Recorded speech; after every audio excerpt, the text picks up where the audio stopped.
लिए रिफ्लेक्सिव कैसे चेक करें?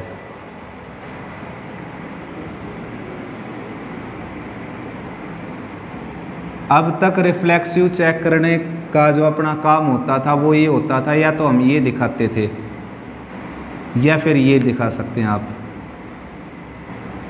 For all A belongs to, जो भी सेट दे रखा है for all A belongs to, यानी कि या तो ऐसा प्रूव कर दीजिए रिफ्लेक्सिव हो जाएगा, आपकी रिलेशन रिफ्लेक्सिव हो जाएगी, ये प्रूव कर दीजिए रिफ्लेक्सिव हो जाएगी। अब तक हमने ऐसे दिखाया रिफ्लेक्सिव को। अब क्या प्रूव करना पड़ेगा बताओ? अब इसकी बजाय जो है ना ये प्रूव करना पड़ेगा आपको, ये ठीक लिखा है मैंने?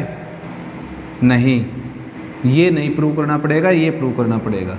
ये या तो ये प्रूव कर दीजिए या फिर ये प्रूव कर दीजिए।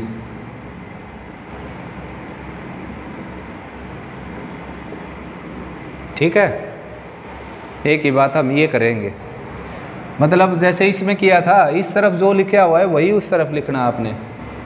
इस तरफ ए है तो उस तरफ भी ए लिखना, तो इस तरफ ए बी लिखा हुआ तो उस तरफ भी ए बी ही लिखना आपने।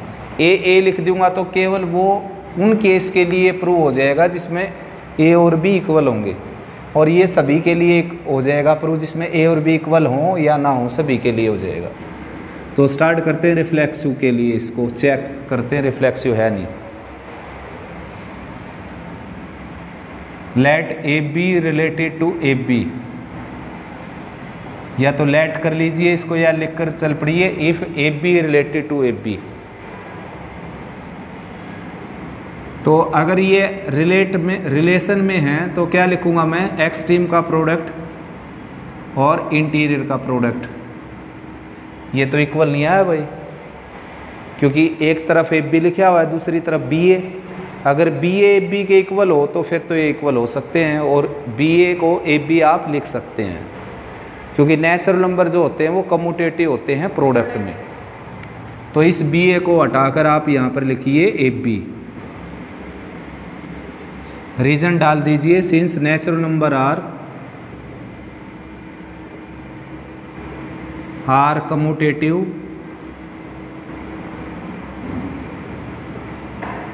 इन प्रोडक्ट में कम्यूटेटिव होते हैं natural number, therefore A B equal to B A. अब मैंने क्या है कि यानी कि इनको रिलेशन में लेकर ये प्रूव कर दिया, दैट मीन्स ये बात ट्रू है। Therefore A B related to A B, hence R is reflexive.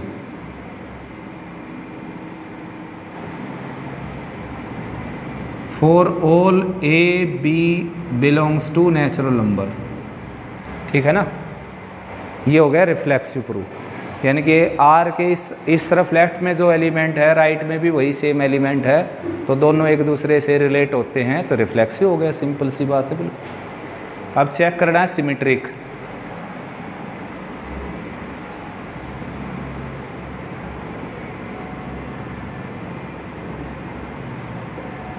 तो सिमेट्रिक के लिए आपको पता है ए बी अगर सी डी से रिलेट होता है तो सी डी ए बी से रिलेट होगा तो सिमेट्रिक हो जाएगा।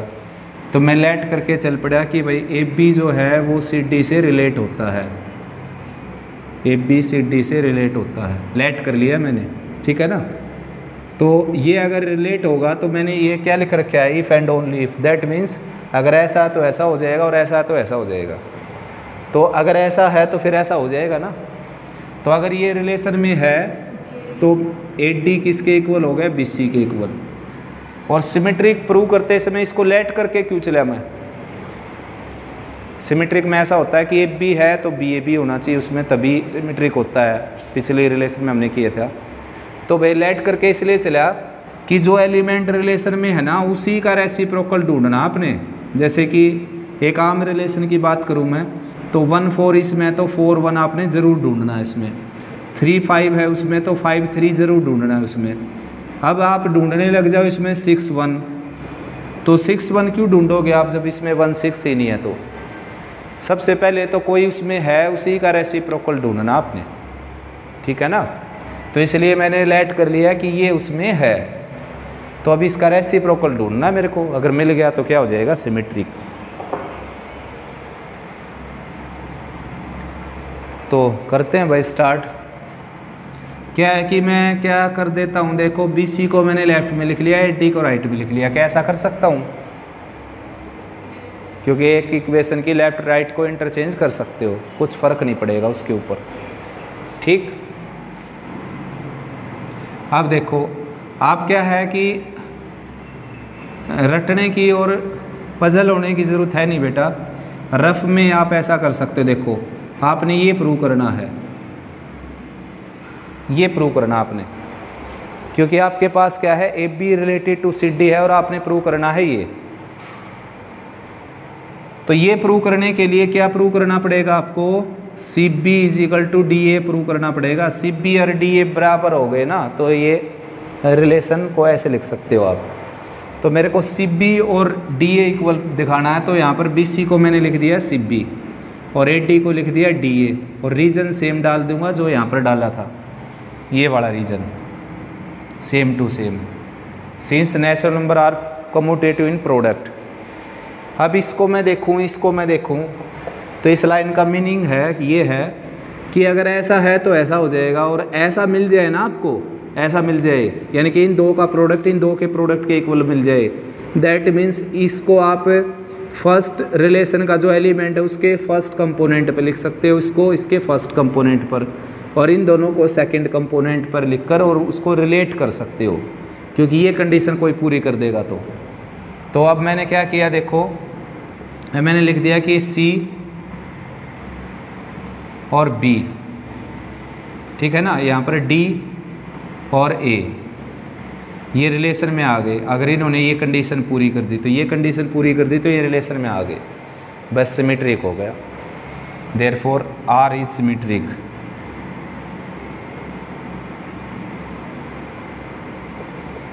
और यहाँ पर आपको लिखना पड़ेगा for all ABCD belongs to natural number.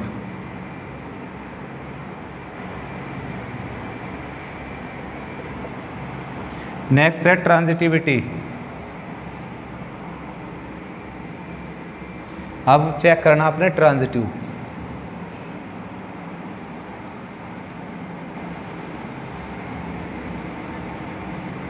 Transitive check करना अब आपने।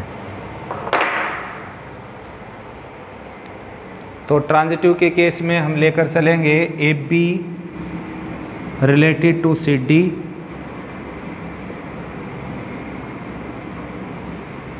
AB रिलेटेड टू CD और CD रिलेटेड टू EF, ये लेकर चलना हमने। CD रिलेटेड टू EF, ये दो लेकर चलने और दिखाना क्या है, AB रिलेटेड टू EF, ये दिखाना है। लास्ट में हमने ये दिखाना है AB रिलेटेड टू EF। जैसे अब तक की जो रिलेशन हम किया करते उसमें लेकर चलते थे A related to B, B related to C, और दिखा क्या करते A रिलेटेड टू C। ऐसे लिख लीजिए, या फिर ऑर्डर पेयर में लिखो AB belongs to R and BC belongs to R, this implies AC belongs to R। ऐसे प्रूव करते थे हम, ऐसे लिखो या ऐसे लिखो, एक ही बात है। अब इसमें एक एलिमेंट की बजाय ऑर्डर्ड पेयर हो गया, इधर भी ordered pair, ordered pair, ordered pair, ordered pair, ordered pair, ये लिख दिया मैंने।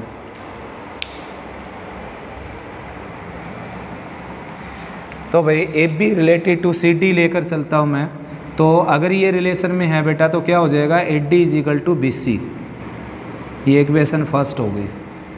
अगर ये रिलेशन में है तो क्या हो जाएगा, CF is equal to D, ये इक्वेशन सेकंड हो गई। ठीक है ना। लास्ट में हमने जो है ना प्रूव करने के लिए इन दोनों इक्वेशन का यूज़ करना है, तो मैंने क्या किया, इन दोनों इक्वेशन की मल्टीप्लाई कर दी। अब देखो, या तो इन दोनों इक्वेशन की मल्टीप्लाई होगी या इनको डिवाइड कर सकते हो आप, कोई दो काम करने हो, और ज़्यादा बताऊं तो चार ही काम कर सकते हो, या ऐड कर सकते हो, सबट्रैक्ट कर सकते हो, मल्टीप्लाई डिवाइड कर सकते हो। लेकिन यहाँ पर ऐड और सबट्रैक्ट करने का तो कोई फ़ायदा है ही नहीं, क्योंकि रिजल्ट को देखते हुए क्या करना पड़ेगा, मल्टीप्लाई करना पड़ेगा। तो इन दोनों का प्रोडक्ट किया मैंने, लेफ़्ट साइड को कर दिया। आप चाहें तो लेफ़्ट साइड को राइट से भी कर सकते हैं किसी क्वेश्चन में, तो राइट को राइट से कर दिया। ऐसा करते इसमें कैंसिलेशन हो गया, इसमें क्या हो गया, F से F कैंसिल हो गया, और बताओ क्या कैंसिल हो गया, सी से सी कैंसिल हो गया, तो ये तो क्या आ गया, AD equal to B F आ गया, बी आ गया, AD equal to B, F तो कैंसिल हो गया, तो ये AD इक्वल टू बी आ गया। अब यहाँ के क्या चाहिए मेरे को, यहाँ पर चाहिए AF इजिकल टू बी। एक बार देख लेता हूँ बेटा मैं, ये था ADBC था, ये गलत लिख दिया ना मैंने, या सही लिखा, AD किस था, CF, ADCF है ना, और ये क्या था, BC और D, ये था।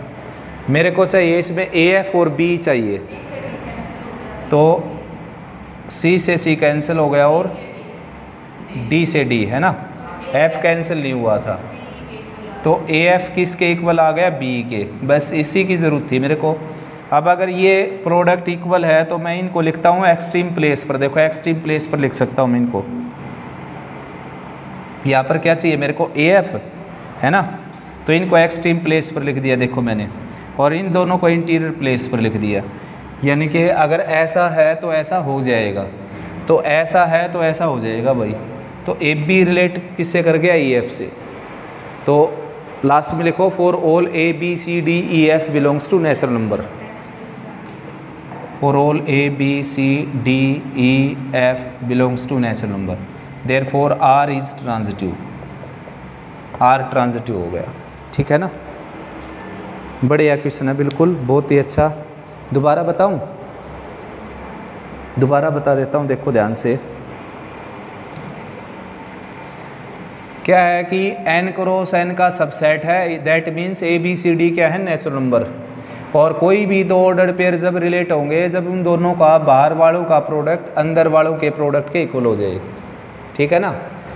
तो भाई सबसे पहले रिफ्लेक्सिव दिखाना हमने, तो रिफ्लेक्सिव में क्या है, जो इधर ऑर्डर पेयर है ना, वो ऑर्डर पेयर इधर ही सेम टू सेम दोनों तरफ सेम ऑर्डर पेयर होना चाहिए, तभी क्या बनेगा, रिफ्लेक्सिव। तो मैंने इस तरफ अगर AB लिया तो इस तरफ भी क्या लिया मैंने, AB। अब लेट करके चला मैं इसको, देखता हूँ कि ये पॉसिबल है या नहीं। तो एक्सटीरियर का प्रोडक्ट जो है वो इंटीरियर के प्रोडक्ट के इक्वल होगा, अगर ये रिलेट करते हैं तो ऐसा हो जाएगा। तो फिर मैंने देखा कि ये ट्रू है या नहीं, तो ये तो ट्रू है, क्योंकि BA को AB लिख सकते हो आप, नेचुरल नंबर कम्यूटेटिव होते हैं प्रोडक्ट में, 3 गुणा 4 जैसे 4 गुणा 3 बराबर होते हैं। तो AB के इक्वल आ गया, तो ये कब आया, जब इन दोनों को रिलेशन में हम लेकर चले, AB रिलेटेड टू AB हुआ, तो यानी कि ये क्या हो गया, रिफ्लेक्सिव तो बन गया, यहाँ पर रिफ्लेक्सिव हो गया। उसके बाद हमने चेक करना है ये सिमेट्रिक है या नहीं, तो सिमेट्रिक में इसको लेकर चलना है और फिर इसको इधर और इसको उधर लेकर जाना है। अच्छा वो सिमेट्रिक है, ये ट्रांजिटिव, तो सिमेट्रिक हमने लेकर चलना है, सिमेट्रिक प्रूव करना है, तो इसको लेकर चलना है कि ये ऑर्डर्ड पेयर दूसरे ऑर्डर्ड पेयर से रिलेट होता है। अगर भाई ये रिलेट होगा तो ये तभी रिलेट हो सकता है जब एक्सटीरियर का प्रोडक्ट इंटीरियर के प्रोडक्ट के इक्वल आ जाए, ADBC के इक्वल आ जाए। तो मेरे को चाहिए क्या है यहाँ पर, मेरे को चाहिए CD रिलेटेड टू AB, और उसके लिए क्या प्रूव करना पड़ेगा, रफ में देख सकते हो आप, ये तो आपको पता है ये सिमेट्रिक कब होगा, इसको लेकर चलोगे तो फिर ये इधर आ जाए और वो उधर चला जाए तब सिमेट्रिक होगा। तो ये यानी कि ये आ जाएगा तब सिमेट्रिक होगा। तो इसको आप रफ में करके देख लीजिए कि CB किसके इक्वल आना चाहिए, DA के इक्वल, और मेरे पास है कौन, AD और BC इक्वल है। सबसे पहले तो मैंने लेफ्ट राइट को इंटरचेंज किया, ये बनाना है, मेरे को पता है क्या बनाना है, डेस्टिनेशन का पता है तो चलने में क्या दिक्कत है। तो फिर BC को मैंने क्या लिख दिया, CB, AD को क्या लिख दिया मैंने, DA, क्योंकि मेरे को पता था बेटा ये मेरा लास्ट स्टेशन है, यहाँ तक जाना मेरे को। तो अगर आपके पास कोई वैल्यू है तो आप उसको अरेंज करके ऐसा बना लेना है आपने, तो वो आराम से बना सकते हो। तो अब ये आ गया, तो क्या हो गया, ये फर्स्ट कंपोनेंट रख दिया और ये सेकंड का लास्ट कंपोनेंट रख दिया, और ये फिर इंटीरियर रख दिए बस, क्योंकि ये रिलेट तभी करेंगे जब इनका प्रोडक्ट इनके प्रोडक्ट के इक्वल हो, जैसा हो। तो इसके बाद मैंने ये लिख दिया सीधा सीधा, तो सिमेट्रिक हो गया।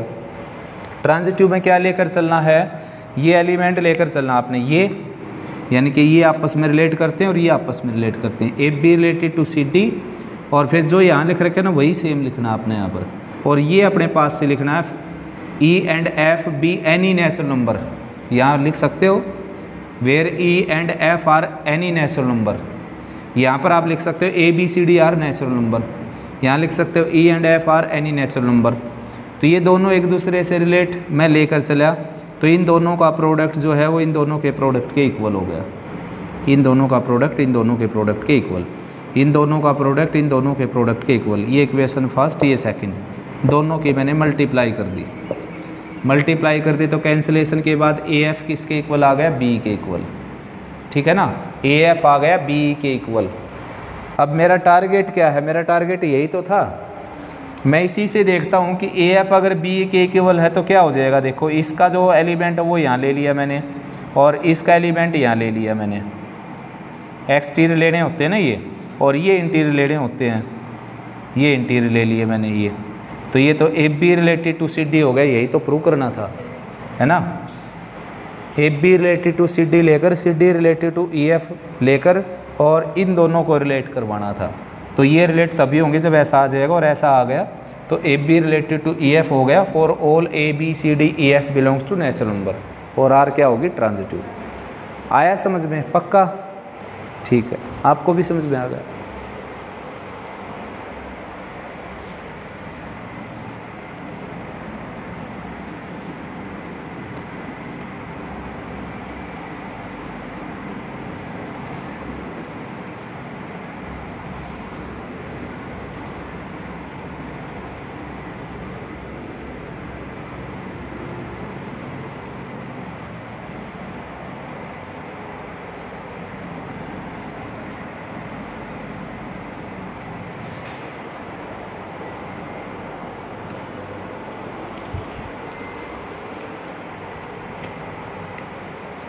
नेक्स्ट बेटा 12th 11th देखो 11th, R is relation on N cross N.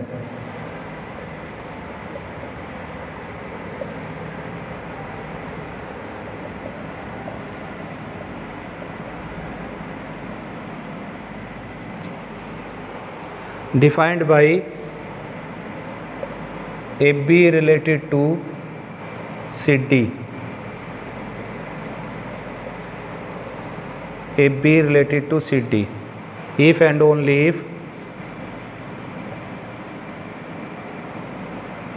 A plus D equal to B plus C, ये show that R is an equivalence relation। सबसे पहले तो रिफ्लेक्सिव चेक करते हैं इसको।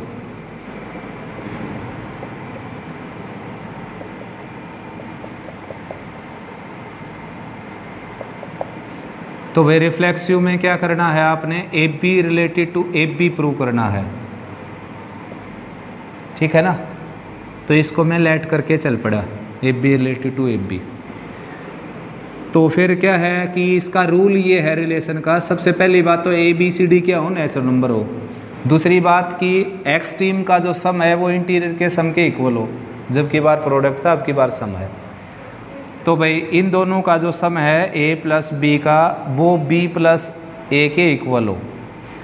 तो यानी कि अगर मैं इसको रिलेशन में लेकर चलता हूँ तो फिर मैं ऐसा लिखूँगा ही। मैंने इसको लेट कर लिया, तो फिर इसको ऐसा लिखूँगा मैं, क्योंकि ये ऐसा ही लिख रखा है कि ऐसा हो तो ऐसा लिख देना और ऐसा हो तो ऐसा लिख देना। तो ऐसा मैंने लेट किया, फिर ऐसा मैंने लिख दिया। अब ये देखूँगा मैं ये सही है या गलत है, तो ये तो सही है, क्योंकि जो b प्लस ए है ना उसको मैं a प्लस बी लिख सकता हूँ। और रीजन डालूंगा natural numbers are commutative in addition.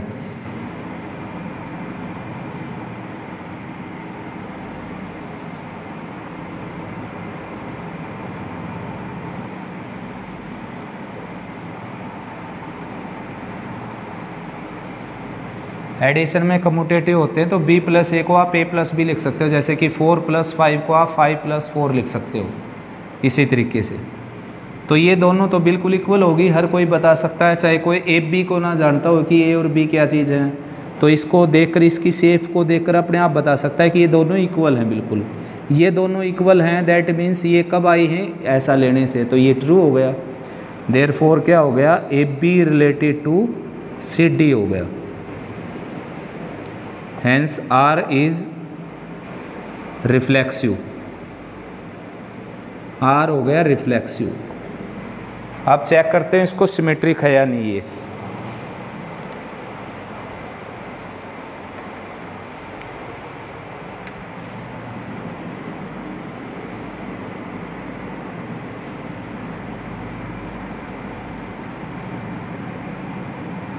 Symmetric के लिए क्या है बच्चों, A B related to C D लेकर चलेंगे और C D related to A B दिखाएंगे।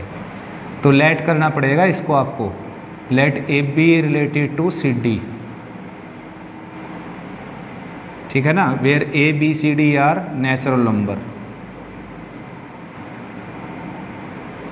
अब अगर A B related to C D है तो ये तो कंडीशन को पूरा करेगा, यानी कि ए प्लस डी किसके इक्वल होगा, बी प्लस सी के।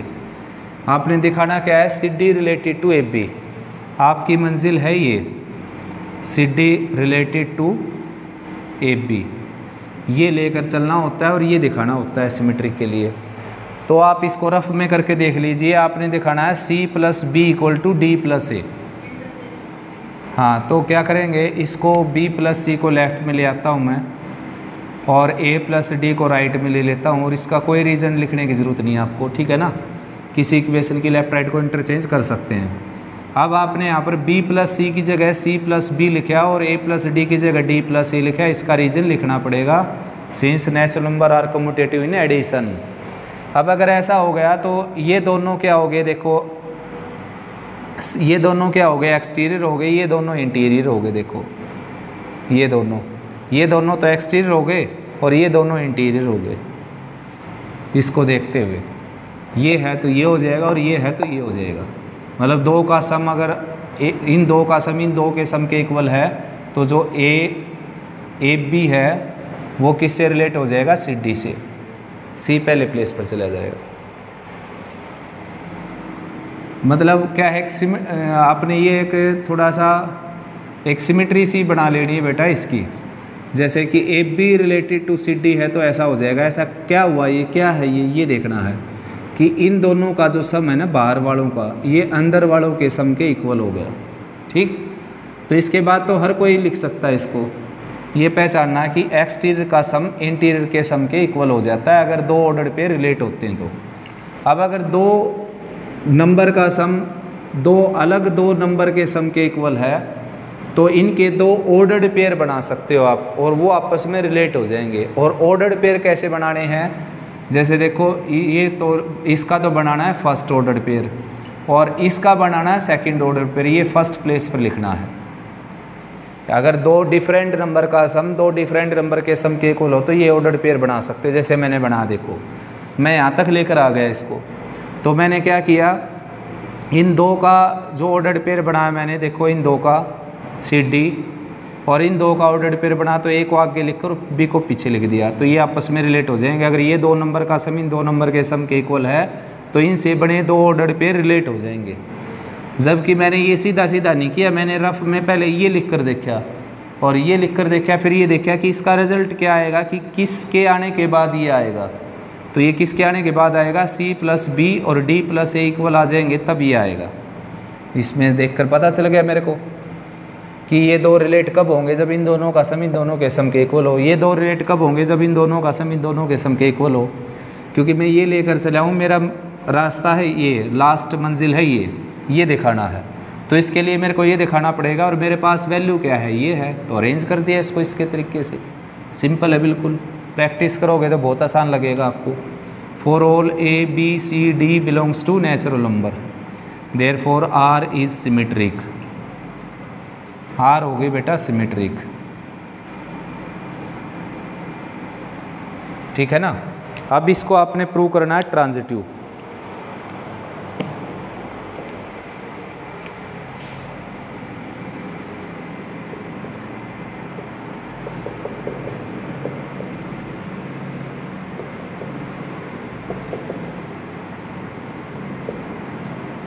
तो ट्रांजिटिव के लिए जो है A B related to C D लेकर चल पड़ा मैं, और C D related to E F लेकर चल पड़े, और प्रूव ये करना है, ये प्रूव करना है कि A B related to E F, ये मैं लेट करके चल पड़ा हूँ दोनों, ये दोनों, ठीक है ना। और ये प्रूव करना है।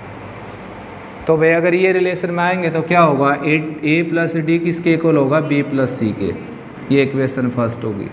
ये रिलेशन में आएंगे तो सी प्लस एफ किसके इक्वल होगा, डी प्लस ई के, ये सेकंड इक्वेशन होगी। अब आप बेशक से रफ में चेक कर सकते हैं कि आपने क्या प्रूव करना है। आपने प्रूव करना है A plus F equal to B plus E, A plus F equal to B plus E. तो इन दोनों को ऐड कर दीजिए, ऐड करना पड़ेगा। सब्ट्रैक्ट करोगे तो माइनस के साइन आ जाएंगे, माइनस के साइन है नहीं अपनी रिलेशन में। तो इक्वेशन फर्स्ट और सेकंड को ऐड कर देंगे। ऐसा ज़रूर हो सकता है कि लेफ़्ट साइड को राइट में ऐड करना पड़ जाए, राइट को लेफ़्ट में, ऐसा भी हो सकता है, वो देखेंगे अभी। तो मैं तो पहले लेफ़्ट साइड को लेफ़्ट में ऐड करता हूँ, A plus D plus C plus F, right में B plus C plus D plus E. Cancellation ज़रूर होगा, सी से सी कैंसिल हो गया, डी से डी कैंसिल हो गया। तो मेरे पास आ गया A plus F equal to B plus E. तो भाई दो डिफरेंट नंबर का सम, दो डिफरेंट नंबर के सम के इक्वल आ गया। तो उनके दो ऑर्डर्ड पेयर बना सकता मैं जो एक दूसरे से रिलेट करेंगे। ऑर्डर्ड पेयर कैसे बनाऊंगा? इन दोनों का एक ऑर्डर्ड पेयर जो कि ये बन गया, और इन दोनों का ऑर्डर्ड पेयर बनाते समय इनके प्लेस को इंटरचेंज करना है, क्योंकि रूल ऐसा है ई एफ। तो यानी कि ये आ गया तो फिर ये प्रूव हो गया, और ये हो गया तो ये क्या होगी? ट्रांजिटिव होगी। Therefore R is transitive relation.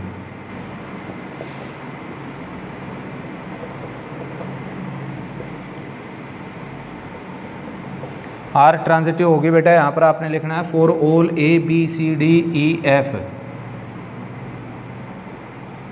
Belongs to R, ऐसा लिखना है। A B C D E F natural number, natural है ना, नेचुरल नंबर सभी किसके एलिमेंट है? नेचुरल के, ठीक है ना। 12th क्वेश्चन और करते हैं भाई। देखो 12th क्वेश्चन में एक फ़ायदे की बात यह है कि सेट जो गिवन है ना वो फाइनाइट है। ये बढ़िया बात है इसमें कि सेट है finite.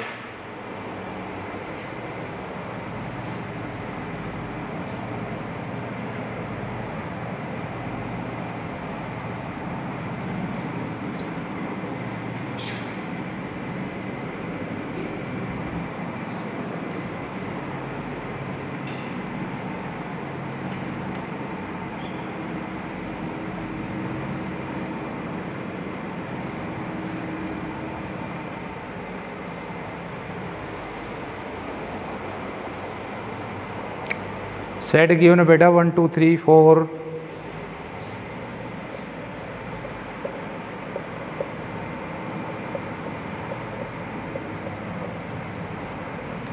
and R be the equivalence relation on A cross A defined as AB related to CD, AB related to CD if and only if A plus D equal to B plus C.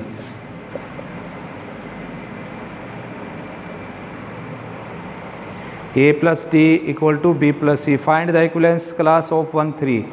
1 3 की equivalence class निकालनी है आपने। यानी कि question same to same वही है जो अभी हमने किया था, लेकिन रिक्वायरमेंट अलग है। रिक्वायरमेंट में क्या निकालना है? 1 3 की इक्विवेलेंस क्लास।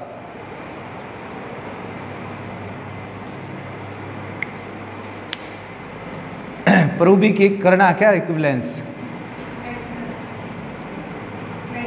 प्रूव नहीं करना, गिवन है इक्विवेलेंस रिलेशन, गिवन है ये। केवल आपने फाइंड आउट करना है 1 3 की इक्विवेलेंस क्लास, यानी कि 1 3 के साथ कौन कौन रिलेट हो सकते हैं, ठीक है ना।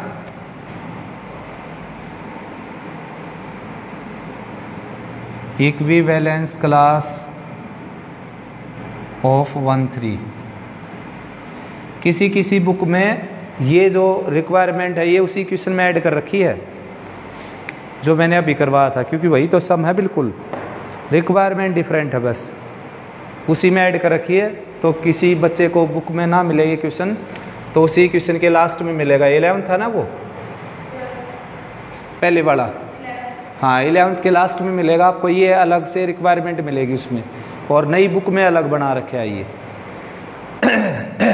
इससे पहले मैं आपको है ना थोड़ा सा एक एग्जाम्पल लेकर समझा देता हूँ इक्विवेलेंस क्लास के बारे में। जैसे मान लीजिए आपका सेट है 1 2 3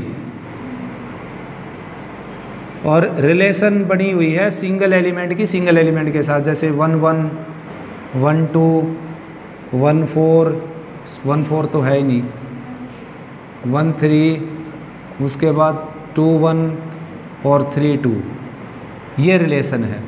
अब आपसे कोई पूछ लेता है कि भाई 1 की इक्विवेलेंस क्लास बताओ आप, 1 की इक्विवेलेंस क्लास, तो ऐसे डिनोट करना होता है बेटा उसको। और 1 की इक्विवेलेंस क्लास वो सेट है जिसमें वो एलिमेंट लिखे जाएं जो 1 के साथ रिलेशन में थे, है ना, जो 1 के साथ रिलेशन में रहे हैं। तो 1 के साथ रिलेशन में रहे हैं 1 2 3, तो ये 1 की इक्विवेलेंस क्लास होगी, ठीक है ना। जब रिलेशन बनी तो कभी ये 1 के साथ रिलेशन में थे, दोनों तीनों थे ना।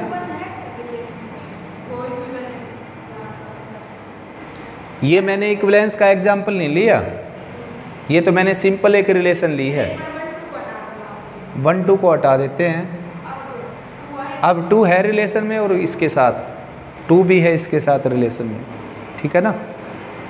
तो अब हमने ऐसे ही हमने यहाँ पर बताना है कि 1 3 के रिलेशन में कौन कौन ऑर्डर्ड पेयर हैं। तो भाई जो इस कंडीशन को पूरा करेगा वही होगा, और एलिमेंट आप ये ले सकते हो। तो 1 3 रिलेटेड टू एक्स वाई ले लिया मैंने, 1 3 रिलेटेड टू एक्स वाई ले लो, सी डी ले लो, पी क्यू ले लो, कुछ भी ले लो। तो मैंने लेट कर लिया कि 1 3 के साथ ये रिलेशन में है एक्स वाई, तो ये है, तो फिर क्या कंडीशन होगी, 1 + y किसके इक्वल हो जाएगा, 3 + x के इक्वल हो जाएगा। यानी कि और भी अगर मैं सोल्व करूँ इसको अच्छे से, तो x - y किसके इक्वल हो गया, -2 के, या फिर y - x किसके इक्वल हो गया, या y किसके इक्वल हो गया, x + 2 के। कोई भी रिलेशन बना सकते हो, x - y + 2 = 0, y - x - 2 = 0, मर्जी आपकी है। अब आपने क्या हीट एंड ट्रायल से एक्स वाई की वैल्यू निकालनी है, हीट एंड ट्रायल से, और वैल्यू भी डरने की ज़रूरत नहीं, यही वैल्यू लेनी है एक्स वाई की जगह। तो एक्स वाई की जगह मैं 1 लूँ तो एक्स की जगह कुछ ले सकता हूँ क्या, कुछ नहीं, तो वाई की वैल्यू 1 हो ही नहीं सकती, क्योंकि वाई की वैल्यू लूँ तो एक्स की वैल्यू क्या आती है यहाँ से, -1, जो कि है ही नहीं इसमें, है ना। फिर वाई की जगह 2 ले सकता हूँ, 0 आ जाएगी, नहीं ले सकता। y की जगह 3 ले सकता हूँ, y की जगह 3 ले सकता हूँ, x की वैल्यू क्या आ जाएगी, 1, वेरी गुड। तो देयरफॉर एक्स वाई की वैल्यू क्या आ गई, 1 3। फिर y की जगह 4 ले सकता हूँ, put y = 4, this implies x = 2, therefore X Y आ गया बेटा 2 4। तो इक्विवेलेंस क्लास हो गई 1 3 की, 1 3 की इक्विवेलेंस क्लास हो गई, क्या क्या हो गई, 1 3 एंड 2 4। मतलब जब भी रिलेशन बनी थी ये कभी इसके साथ रिलेशन में थे, 1 3 और 2 4। 2 4 आ गया, ये आ गया। 2 4 को प्रूव कर देता हूँ, देखो 1 3 रिलेटेड टू 2 4, तो इन दोनों का सम क्या हो गया, 5, इन दोनों का सम भी 5 है ना। रिलेशन में तभी आएंगे जब इस कंडीशन को पूरा करेंगे इसको। तो पता चला इक्विवेलेंस क्लास क्या होती है, कैसे फाइंड आउट की जाती है। नेक्स्ट करते हैं बेटा एक्सरसाइज 1.3। यहाँ तक कि किसी बच्चे की कोई प्रॉब्लम है तो बता सकता है, और चैट बॉक्स में अपना नाम लिख दो भाई अटेंडेंस के लिए।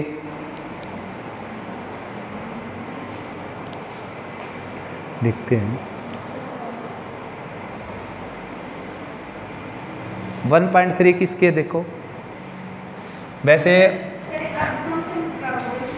किसी किसी बुक में तो जो है 1.3, 1.1, 1.2 रिलेशन की ही एक्सरसाइज है बेटा, जो ओल्ड बुक है उनमें, और न्यू बुक में जो है 1.3 है फंक्शन की एक्सरसाइज न्यू बुक के अंदर।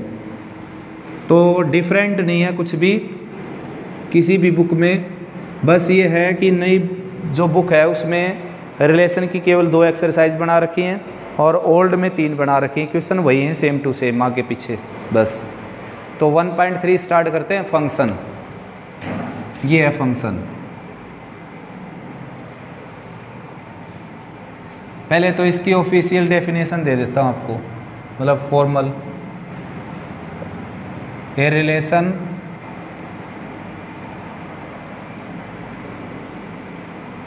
Are such that A to B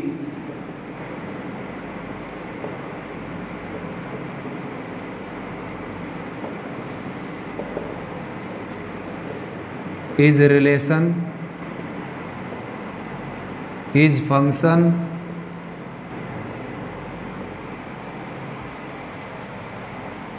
if every element of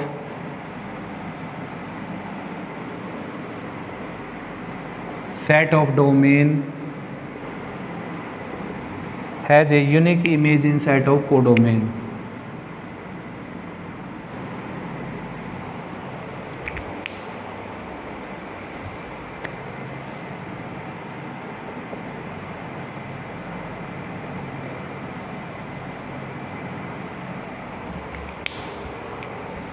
In set of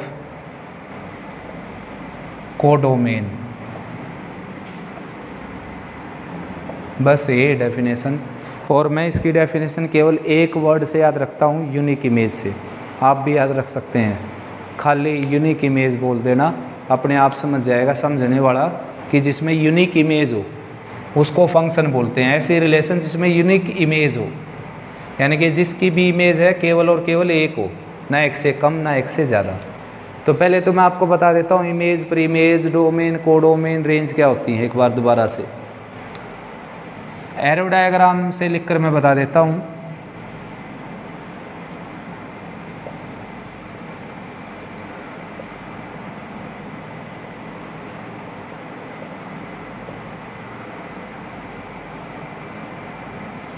देखो भाई बच्चों, जैसे कि एक रिलेशन है from set A to set B.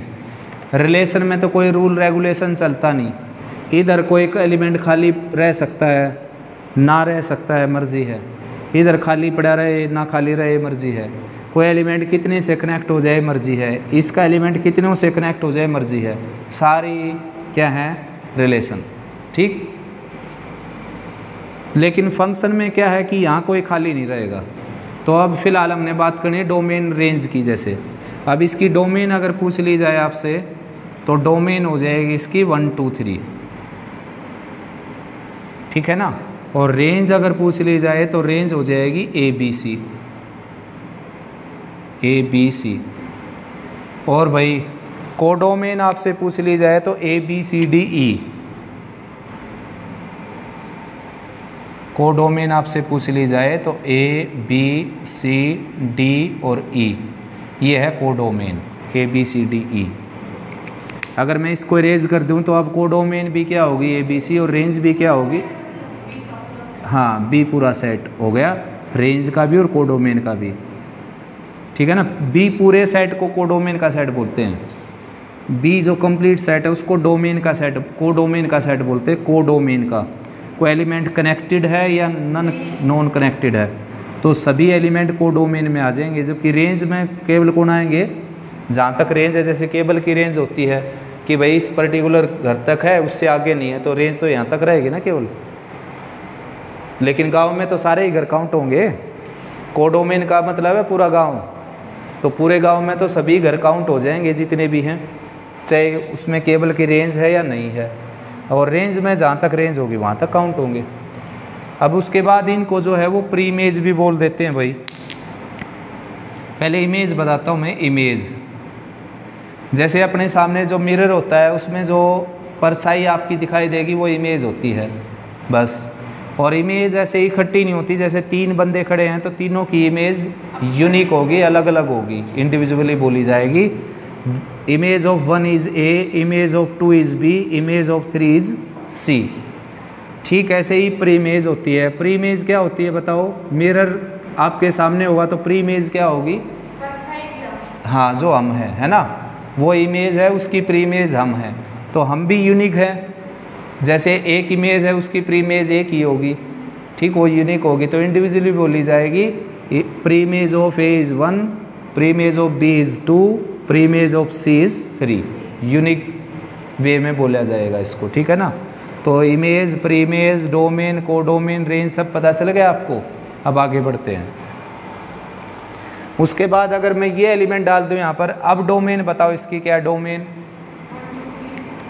Domain केवल क्या रहेगी, 1 2 3। ये सेट ए हो जाएगा, सेट ए बोला जाएगा 1 2 3 4 और डोमेन कौन रहेगी 1 2 3।